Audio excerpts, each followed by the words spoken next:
নমস্কার, খবর টাটকায় আপনাদের সবাইকে স্বাগত।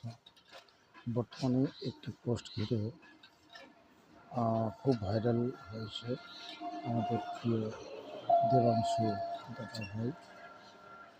তো আমরা জানতাম গত 15 বছর চুরির কাউন্টার ছিল একটা তৃণমূল নামক দল, যে দলে টিকিট কাটলে পরে চুরি করা সবসময়ের জন্য সম্ভব, যখন তখন চুরি করা যায়, দুর্নীতি করা যায়, মুস্তানি করা যায়।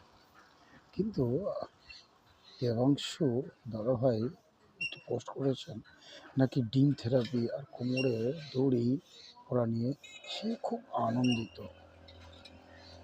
দেবাংশু দাদাভাই আনন্দিত হলে আমি হ্যাঁ, মমতা ব্যানার্জি দেবাংশু দাদাভাইকে কিন্তু চুরি করার সুযোগ দেয়নি টিকিট কাটার পরেও। তো আপনারা জানান কার কি মত।